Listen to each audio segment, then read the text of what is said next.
Do you remember what it was like back in 2007, 2008, before social media really took off and the term influencer was a common thing that people just understood? Well, my guest today does, Andre K. He was the founder of the very first Black-owned social media agency and one of the first ever back in 2008 called Sociallybuzz. And Andre has a really interesting journey and how he's built up this business that focuses on helping franchisees, franchisors market their businesses through social media. What's really exciting is that Andre's kind of been on the forefront of these different technology movements when we moved into social media back in the early in 2008 area. And now starting to focus on opening one of the very first Web3 media agencies and how he's taking what he's learning about Metaverse, NFTs, cryptocurrency, and tokens and applying that to companies, franchises, entrepreneurs so that they can grow, scale, market their companies. So it's a really interesting conversation that we have about his own journey of how he started Sociallybuzz, which is very unique and kind of just interesting how his progression throughout life has been, as well as what he's focused on in the future and how he sees the future of social media and being a marketing agency evolving. So without further ado, I hope you enjoyed today's episode of the Silicon Alley podcast featuring the Andre K. Are you interested in growing and scaling your business? Welcome to the Silicon Alley podcast, where you'll hear from entrepreneurs, venture capitalists, and top performers on what it truly takes to grow and scale a business. You'll walk away with actionable insights you can apply in your own business and life. Now to William Glass, the CEO and co-founder of Ostrich, and your host of the Silicon Alley podcast. Andre, welcome to the Silicon Alley podcast. Excited to have you on today. William, it's a pleasure, and thank you for having me on. Yeah, of course. I'm excited to dive in. You have a lot of expertise in social media marketing. You've been doing this for a while now, for 14 plus years, right? At this point, so you've got a great area of expertise, and you're also doing some things that I think that are new that I'm really excited to dive into and get your take on some of the changes that are happening in this new Web3 world that people are talking about. So excited to dive into that as well. Exactly. So much going on. Yeah, we were actually one of the first social media agency that exists in the world, right? So yes, they had advertising agency, but they didn't do social media. Yes, they had graphic design and content, but they didn't do social media. We were one of the first agency that was created specifically to do social media. So talk to me about that. Well, why don't we start at the beginning, a little bit about who you are for background and context. And then if that leads into how you ended up being the first agency, social agency, one of the first ones out there. But yeah, I would love a little context. No, of course. So originally from Jamaica, born and raised, moved over here with mom and everything. But eventually, I think I've always had this thing for entrepreneurship, right? At that time in my life, I didn't know it. When you kind of sit back 10, 20 years after, you'll be like, hold on, I was doing this and that, right? So even at early on, before when 2000, when internet just came out, I was trying to figure out how to create an e-commerce brand, right? It wasn't called really an e-commerce thing, but how do I sell things online, right? So my big start came when I developed an outdoor marketing company, right? And what we did is that we do all the digital marketing all the outdoor marketing for businesses locally in the South Florida area. And for me, it was how do we get to that next level in growing the company? And we thought about, okay, what's new in tech? And this is where I developed a company called Text to Party. And the idea behind Text to Party was when you want to go out and party at night, instead of getting flyers, you would text a number, party 305, party 954, and it would give you all the hottest clubs, access to bottles, access to exclusive inside the club. And then from there, I was also working at a bank, right? I was working at a bank, started as a part-time teller, and eventually became the assistant vice president of the bank, right? And while I was running the bank, running this startup, I had to choose one. And the bank was paying the bills.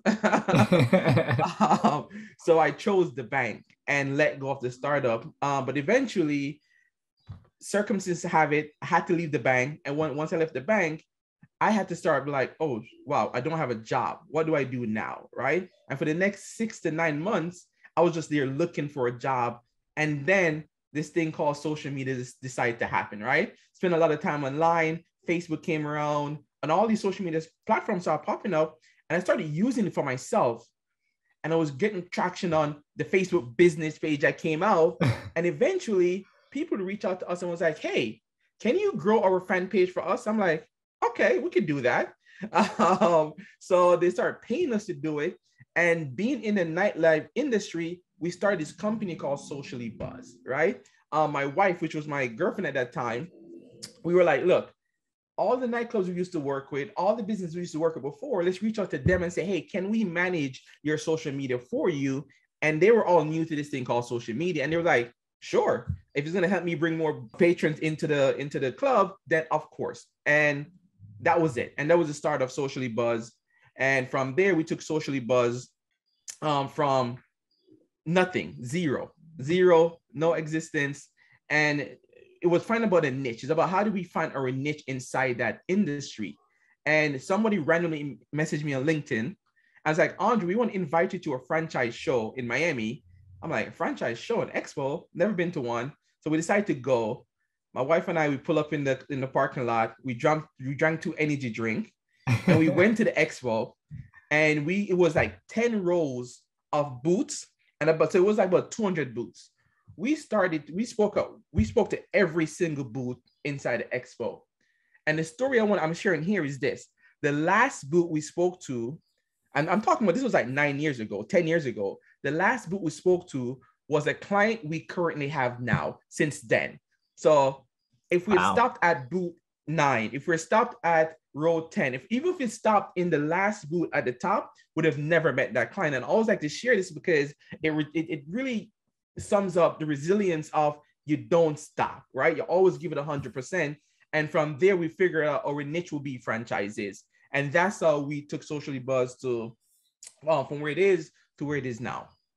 Got it. No, I love that. Yeah, I love that story of resilience and finding your niche too, right? Like it's really interesting starting off with, nightlife clubs, something that you had experience with previously, and then ultimately, finding that with franchise businesses, which obviously are different. And I guess, could you just quickly, maybe a couple points on how marketing for a franchise business is different, given that you're a part of this larger, entity? There's probably rules and regs on what you can do in terms of your brand. So how do you get people to come to your Subway if you own that Subway, or, whatever the franchise is? I think that's a really interesting, unique situation that not everyone faces. Absolutely. So once again, with franchises, that was the goal of Sociallybuzz. When we figured out we could market to franchises, we didn't want to go to the corporate franchises yet. We wanted to go to the franchise that was on 5th and Lenox, right? On the corner of the street. And we went to them and said, hey, we want to help you market locally, right? Because back then, when a Domino's Pizza or a Jamba Juice or whatever the case may be used to market, they market from a corporate level. They weren't marketing individually in specific cities and communities. So we came in and we did that. And our first big client was Domino's Pizza. It was 45 location, Domino's Pizza location. And to tell you how early this was, the guy that ran the 45 Domino's Pizza location in North Carolina saw Sociallybuzz, reached out to us. We started talking. It was like, I want to believe this thing is real. For me to believe it's real, can you meet me in North Carolina to close the deal? So I literally flew to North Carolina. We met in the airport. Okay, this is real. This is good. Shake hands. And I flew back. And we signed the deal. So with so to answer that question, so there's 2 levels to franchises, right? So the franchisor and then the franchisee. When you work with a franchisee, they do have to follow certain rules when it comes to marketing. You have to do this, you have to follow branding, and so on and so on. So we were able to integrate whatever the rules were into those localized marketing to make sure we weren't stepping on the toes of the franchisor. But now when we're also marketing for franchisor, we're now able to push that same strategy of what needs to get pushed to individual location. Because what we understand was, if you have 100 locations, if you have 1,000 locations across the nation, one community is going to be different from the other community. So you have to tailor that marketing based on those specific communities and who you want to engage with. Got it. Yeah, it's hyper localized, right? You're Yes, localizing, you've got the larger brand story, and then it's how do I localize it for this market, this in a different neighborhood demographic than the next one over. exactly. And even go as far as this, even now in today's day, where we might look and say, okay, is your franchise near a highway?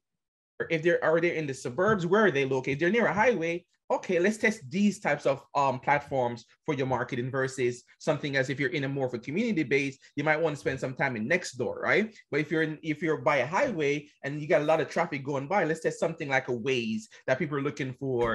You know what I'm saying? So it's really strategize how we break down those.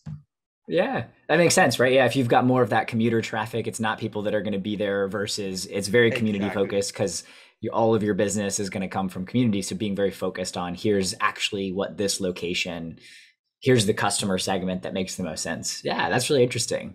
Exactly. So, okay, so you've figured out your niche, you're in franchises, you've got you figured it out. Like talk to me about the next stages of the business. What happens after you've started to figure out that this is really where your bread and butter is going to be? A great question. So it was like, how do I get expose myself to more franchisees, more franchises? So I did something then that we're reincorporating now, right? So one things I did was I wrote one article every week for 3 years straight, giving knowledge and value and expertise on social media, on marketing, and everything that's to do with that. And that cemented us in Google, right? At that point, before Google change of algorithms. But it was anytime you search for social media services for franchises, for a nightclub, for restaurants, we would always be number one, right? So we had a lot of business coming that way. And that's how we're starting to scale the agency part of the business. And the person I am, I'm a very entrepreneurial, right? And I'm really big into technology. So for us, it was like, what's the next level of Sociallybuzz? And we want to automate the process, right?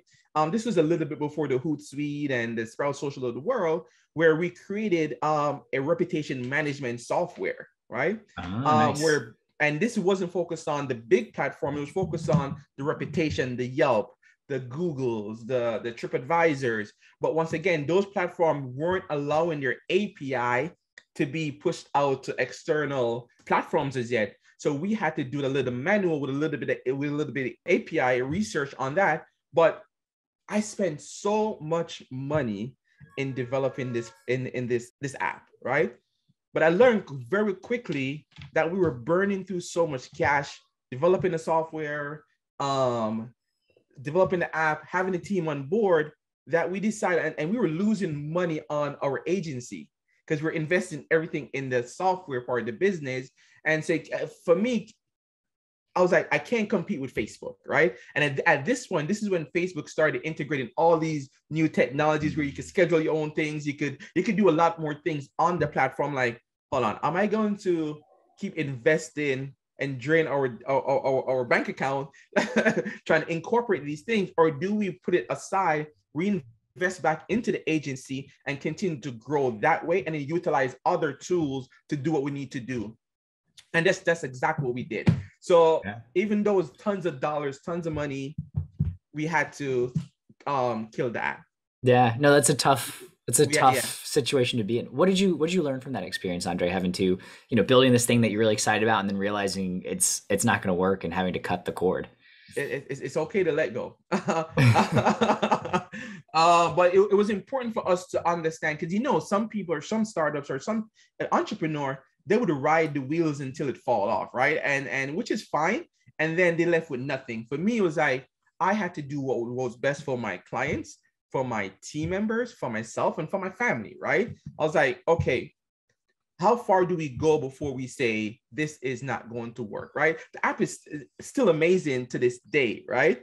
And if we want to probably bring back up, we could, but I'm not about reinventing the wheel. So there's technologies out there that do exactly what we want to do, so we invest in those technologies. But at that point in time, it was tough. I'm not going to say, hey, my God, it was an easy decision. I buy an app, that's it. It was tough. It was truly tough. It was days crying in the shower, the days type of thing. Like, I invested so much money, so much resources, so much time in developing this thing that was amazing and it was good. But for me to compete, it was tough. Yeah. No, that makes sense. That makes sense. Yeah, you got to a point where just it doesn't make sense, even though I really want it to work. Yeah. It's not working, and I've got to face the music that maybe there's other things, and I can refocus on the core part of the business that has been working. Yeah. That's really interesting. So, just out of curiosity, how large is the agency today, Andre? So at this point, we're about 18, 20 people. Okay. We truly try to keep it a boutique agency, because we don't want to take on every single business that's come to us, right? Yeah, we were larger before, but we were taking on clients that would pay us $500, $1,000, and we were just all cookie cutter stuff, right? And we couldn't build from that, right? For us, we want to invest a lot of time, a lot of resources, and a lot of our expertise into our clients. So once we start scaling up, we increased our price, we decreased our client base. So now we're investing a lot more into our clients. So Makes when a sense. client come on to us, and the way the team is built out is when a client comes to us, they're gonna get an account manager, they're gonna get an executive, they're gonna get an email manager, an ad manager. So they have a team of people that's supporting them. Yeah, no, absolutely. That makes sense, Andre. And it's one of those things, right? Because with an agency to grow, you either have to add more headcount or you've got to increase price. Like there's not really any options because it's often, obviously there's now technologies that make it so that you can scale and service like at a Yeah, quality level better, but it's still at some point, it is still very much a service-based business. So I was exactly. always curious. I think it's really helpful context and, ebbing and flowing from higher headcount to lower headcount and finding that right size is important. Exactly. And even at that point, you have to be truthful to yourself, and you have to be able to say no, right? At times.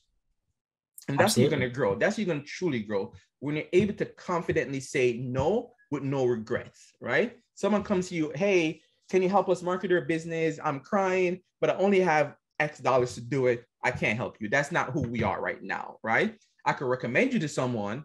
And when you get to that level, then we can help you to scale, but we can't do it, right? So I've turned on a lot of clients that way, not because they didn't have an amazing business, but they didn't fit our culture, or they didn't fit where we are now to truly help them. Yeah, no, absolutely. That makes a lot of sense, Andre. How did you get to the point where you were confident in that, right? Because the idea of firing clients, right? That's very scary, or customers, right? That's very scary to a lot of folks, I especially if think you're just starting out. I think it comes from experience, right? I think it's come from being in business for a while, doing it over and over. I remember even when I was even when finding an employee, or an employee might leave, I would kick myself for a week.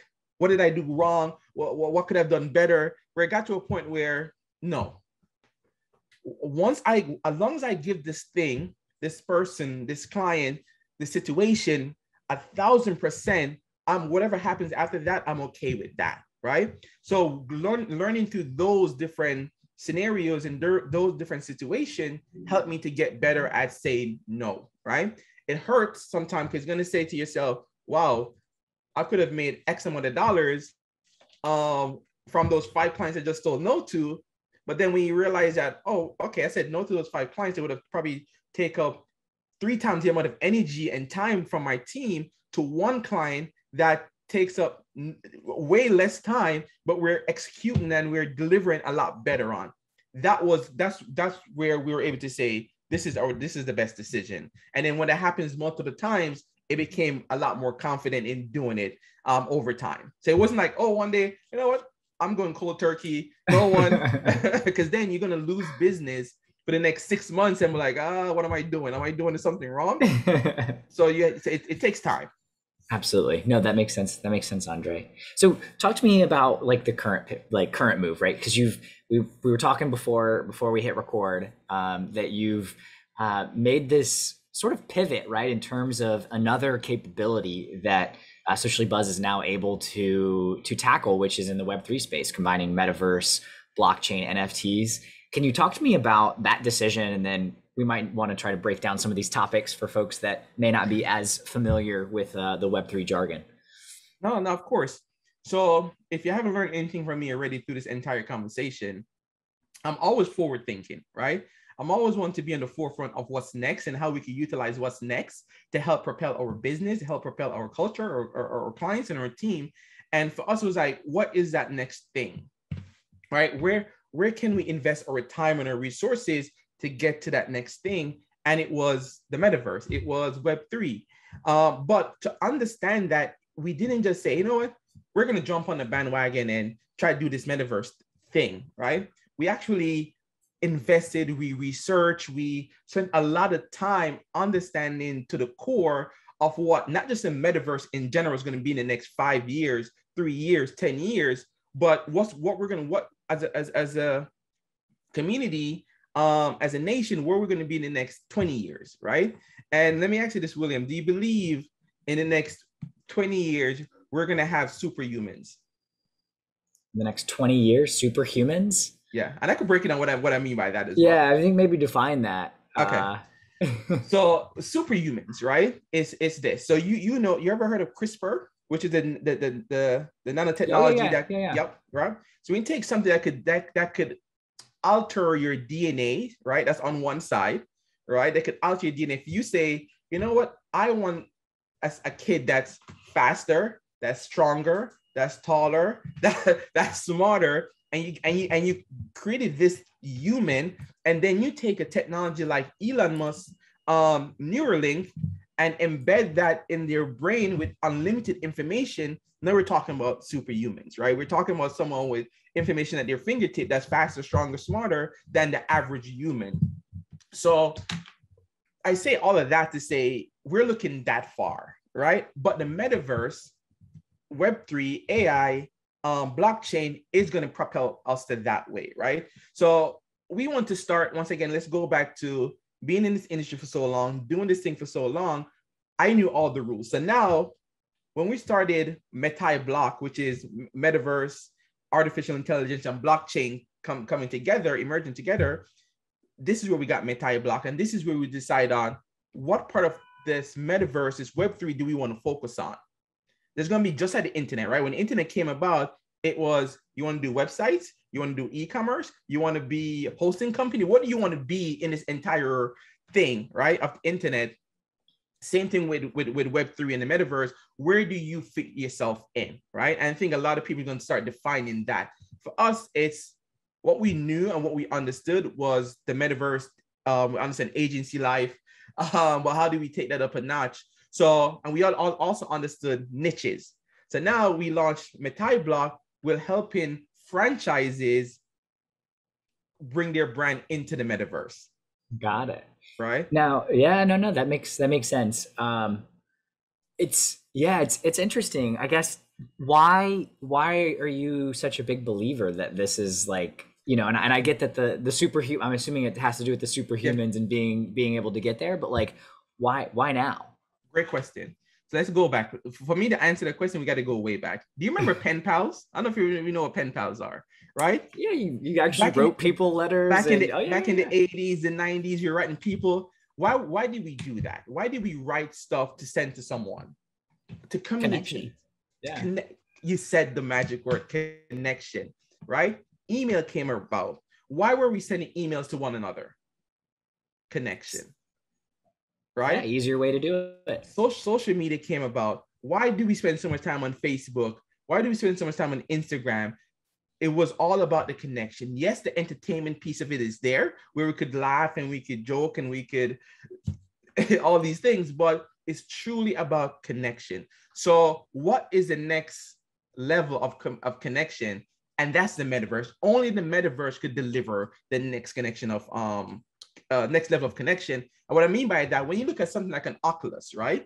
When you're in an Oculus and you're in a room, you're in a world, I'm not only seeing you on the other side of the fence from a phone standpoint or a text message or an email standpoint, but I'm actually seeing you, whatever your avatar is, right? I'm seeing you, you're beside me, and we could walk together.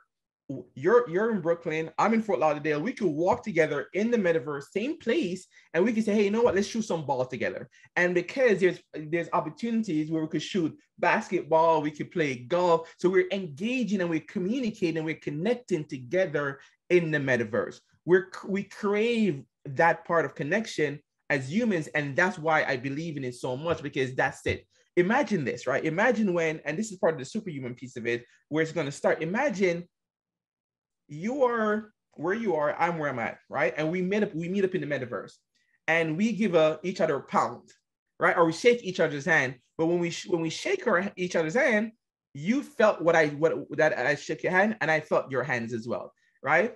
That connection of touch in the metaverse, right? That's where we go, and that's why I believe in it, because I believe in our next evolution of communication, of connection as humans. We're going to evolve, right? It's not a if, it's a when. And that, and for me, it was like, what is that thing that's going to get us closer to that new connection? And it was the metaverse. No, yeah, I hear you. I guess I just don't know how many, and this is like, I'm in kind of in the Web3 NFT stuff. The metaverse is the one piece for me that I'm not sure that I'm there yet. Like, this is essentially a metaverse, right? We've created our own one-to-one metaverse right now on Zoom as we record this. I just don't have, I don't know. I don't know what the adoption rate of Oculus is. I know they've dropped their price trying to get more people to use it. And I know you're also trying to get there early. So there's like a whole thing about like first mover advantages. I think that's to me where I'm not there yet in terms of like, is it coming? I think there's so many things that need to get solved first in Web3 before that becomes a big part. But it definitely, like, you're seeing people spending more and more time. And even if you look at the like advent of different game consoles, when you move to the Wii, where now all of a sudden motion's involved and all that stuff. So it's definitely like we're trending there. So I say two things here, right? So I literally saw someone posted an article. Was it yesterday? And it was an article where someone in 2000, not very long ago, right? I mean, in 2000, someone said, "Hey, the internet is a fad." It was a big news outlet, but a writer saying the internet was a fad 20 years ago. And look where we are right now, right? And just think about technology in general. The computers, when the computer came around, it was big and clunky. I would never have that thing in my house, blah, blah, blah, blah. But everyone has a laptop. Everyone has an iPad, right? The phone, right? So I think technology has to evolve. But think about this as well, right, William? So when we're talking about 1980, the 80s, from the internet to, let's say, the 2000s, right? That's a very long time from the 2000s to now, when we're talking about the evolution of technologies at our fingertips. And I think we're gonna evolve a lot faster, right? So you're saying it's the access point that you're worried about. How many people are gonna get Oculuses? They're so big and clunky right now. But it's just with the internet, with technology, you could probably look at something 10 years ago and be like, wow, that wasn't that thing. But now it's more accessible to everyone. So I believe with the more adoption of it, technology gets smaller. Eventually, if we don't need an Oculus, right? We don't need an actual wear to walk the headset. We're using contacts. I guess it's going to go from headset to probably eyeglasses to contacts. And that's how we're going to adapt to it. And it could be the next 5 years, it could be the next 10 years, but we're going to adapt and we're going to get there. But because there has to be a next level of connection for humans. It doesn't stop at emails. It doesn't stop at social media at all. Yeah, I think you're right. I think it's the connection, whatever can be deeper and strengthen that. So yeah, I mean, if you start to obfuscate out the technology, I guess. And so when you think about like today, right? So you've already made this, as the technology grows, I guess the idea is you'll already understand how this works. So you'll have an advantage. You'll be working with folks. What does that look like? What does a Web3 metaverse strategy look like today? So I won't give you all the secrets. Yeah, don't yeah, you don't have to give anything proprietary, but just like if you're going to start thinking about this as a brand or an entrepreneur, like how do you at least get started? And maybe it's just education right now, but like where do you start? Because there's a bunch of metaverses out there, right? There's like Sandbox and Decentraland, and everyone's got one, right? So, no, great question. So for us, we looked at those four. We looked at Sandbox, Decentraland, Roblox, and Horizon World, Oculus, right? From that standpoint, there's a lot more out there as well. But we looked at those four and say, okay, how do we break them down? So we look at Decentraland and Sandbox and say, these are decentralized, right? You can monetize these right away in some capacity, but the adoption rate to get on them is going to be a lot tougher, right? But then when you look at a Roblox that has what, 300 million users, some crazy numbers, right? And then we look at Facebook, right? Don't discount Facebook. Remember, Facebook is the only platform out of everyone else that has access to 2 billion people. Oh yeah. Right. So I think with real promotion and marketing and adjusting things, they could really increase those numbers of adoption to the technology in itself. So when we look at this, we work it down and say, based on what the client is looking for, do they want to, once again, be decentralized? Do they want to own their own land? Do they want to be able to monetize it right away? Then we know they need to be here. But when they're at sandbox and decentralized, it comes with certain limitations, right? Oh, do they want a more immersive experience? Then they look at Oculus, right? They look at Horizon Worlds. They want something immersive where they could see someone, they could play with someone, they could speak with someone. Then that's where the Oculus comes in. So we're exploring those 4 different platforms, and understanding the underlying technology and how it really connects the whole thing together. But that's just the metaverse, right? Now we're talking about how do we incorporate blockchain? How do we incorporate artificial intelligence, right? And I think what the metaverse and what the blockchain is going to do to artificial intelligence is going to make it more trustworthy in a sense, right? People are going to trust AI more with the blockchain, because remember, blockchain was designed for protection, for ownership, for transparency, and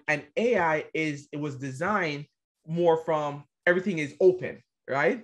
From an informational standpoint. But I think when you merge the two together is where you're going to see the conversion of what a true metaverse could be once you laid it on top. So we're doing a lot of research. So yeah, we're bringing on one-off clients here and there to help them scale. But truly our passion right now is a lot of research in what this thing could really be. Yeah, no, that makes sense. And like when you bring in and you go outside of just like the Web3 world, right? You bring in Roblox, like that actually has a huge, massive user base and people monetize on it. Like that becomes really interesting. And I can see that as an on-ramp, because I think that was the point when I was saying, you know, we have our own metaverse here between the Zoom, is that we are already living, quote, in a metaverse. It just may not be as immersive as the one that you see on the news or that you hear about being in the future. So that makes a lot more sense. And then even from an NFT standpoint, right? It's even NFT now where it's the cat image or the monkeys or whatever the case may be. I think those are cool, but that's not how I see NFTs, right? I think those are great to have. Where how I see NFTs, and NFTs, even if you look at Sandbox or even Decentraland, they look at NFTs as just anything that's virtual goods, right? That's what they consider to also to be NFTs, right? Anything that's virtual goods. So when I look at NFTs, I look at how can we could take an NFT and monetize it, right? Inside the metaverse. Whether it's, hey, I just bought a burger and that burger is an actual NFT that I can now take out and now I could go back to Burger King and I could get burgers for free for the rest of the year, whatever, right? So incorporating that connection is what's going to separate everything else. And once again, what I believe with NFTs in the metaverse. Yeah, that real world utility, right? So it's not just about, and because at the end of the day, yeah, the franchise wants volume, and if they need to make money in physical stores, or maybe it's online orders, like it can still be somewhat digital, but it's still usually a physical good.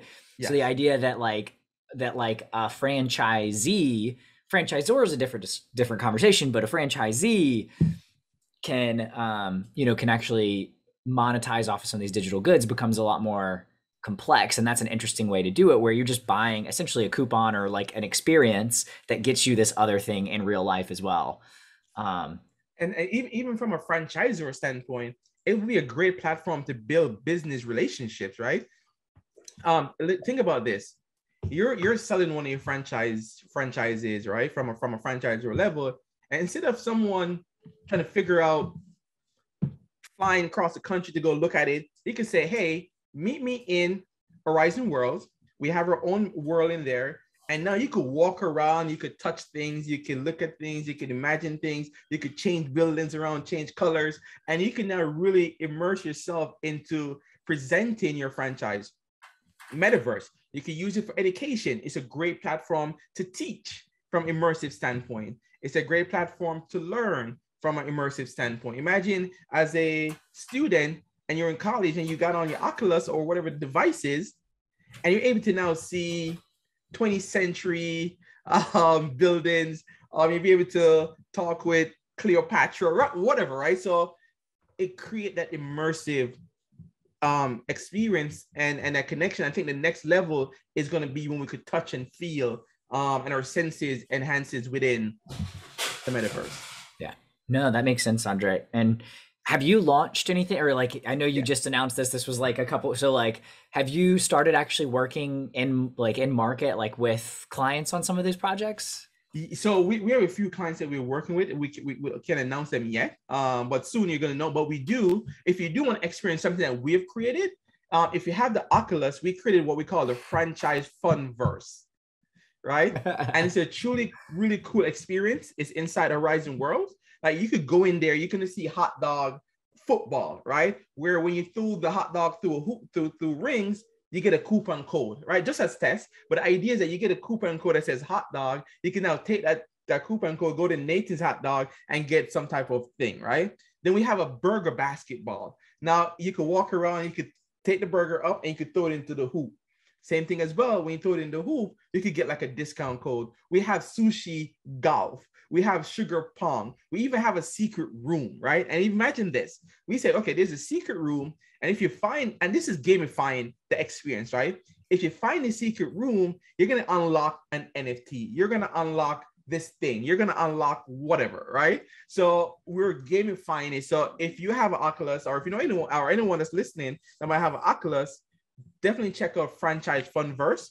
I'd love for you to check it out if you do, William, and give me feedback. But that's one of our first brand-owned experience that people could check out. And we're working on a few things with on Sandbox and Decentraland as well. But we're really defining the experience we want people to have in those places. No, yeah, it makes sense. Yeah, no, I wish I had an Oculus, or I would try, but I don't. So I unfortunately will have to watch a YouTube video if you've got one, or a demo or something. So if you go to Metaiblock, which is METAI block, BLOCK.com, you can see some of the stuff that we do there. But even just understanding technology, one of the things I did first, even as Sociallybuzz, is I sent Oculuses to all my employees. The start of the year, everyone got Oculuses. So now when we're doing our meetings, we're all meeting in our metaverse office, right? And so that's how you start to adopt technology and understand technology by using it yourself. And then you understand the experience. And then you could, once you understand the experience, you could create those experiences for others. Yeah, no, that makes sense. That makes sense, Andre. Yeah, we've been thinking, we've got some things for Ostrich that we've been working on that are NFT related. Yeah. And the idea is like, how do you bring people in that creates really meaningful experiences?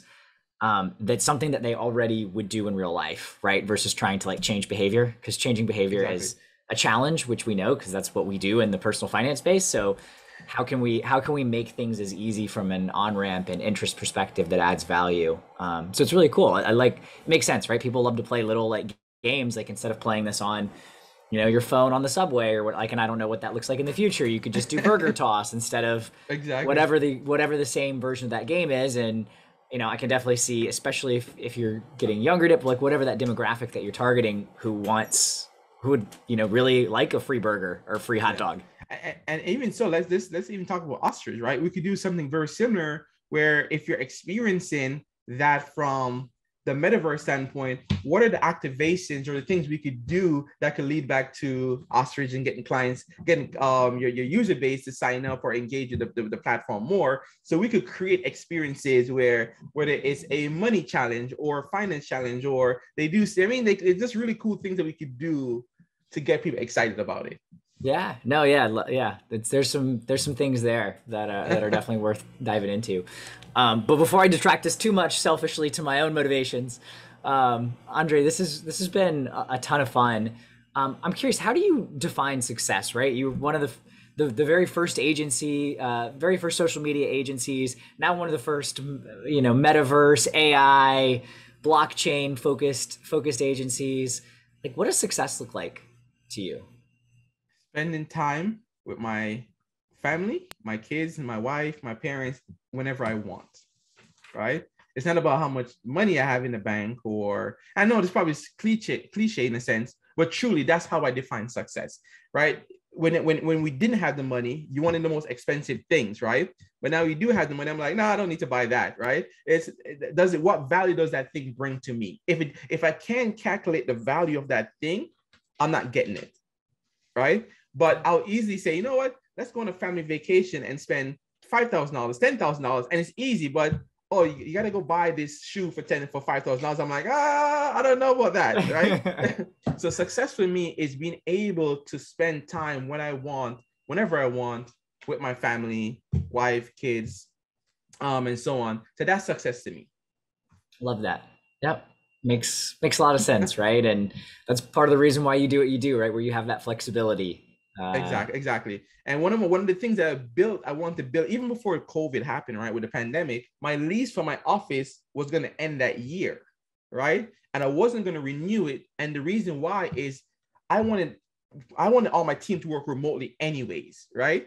So one of the things I want to do, and kind of go back to success, is I want to spend family vacation 3 months of the year, every summer, in a different city, in a different country around the world, and give my family, my kids, that type of experience. So that's what success is for me. I love that. And you're enabling your employees to do the same thing too. Exactly. Right? It sounds like versus just saying, I'm going to go do this. You guys stay in the office. Exactly. Awesome. Andre, anything else you want to leave the audience with, final words, and then please let everyone know how they can connect with you outside of this podcast. All right, no, awesome. So 3 things quickly, and I hope I can run through this quickly. So one of the things that I've learned as a business owner, as an entrepreneur, going through all those multiple businesses, the ups and downs, the highs and the lows, the successes and the failures, was there was always 3 things that made me successful from a technical standpoint, I'll say, right? And it's people, having the right people in place, right? Having the right people on your team, having the right people, whether it's your advisors, whether it's your employees, having the right people, one. The second thing is having the right processes, right? So having processes where A, B, C, D, E, F, G equals this, right? So anyone you could plug in would know A, B, C, D, E, F, G equals this. So having the right processes and having the right technologies, those 3 things, the people, the processes, and the technology, is what saves us hundreds of hours per month, which able to us to do the things we want to do and be successful for our clients. So if you're a business owner, entrepreneur, and you're trying to figure out how do I scale and get to that next level, it's that having the right people, having the right processes, and having the right tools in place. And for me, if you want to find out, check me out. You could all check out Sociallybuzz anywhere. But one thing I would love for everybody to do is I just started, and people gonna probably laugh, but after 14 years, I just started my own Twitter, right? I had Twitter for my company, for my clients, for everyone else, but I've personally never used Twitter on a day-to-day basis. But I just started my own Twitter. So you can find me, Mr. Andre K, on Twitter.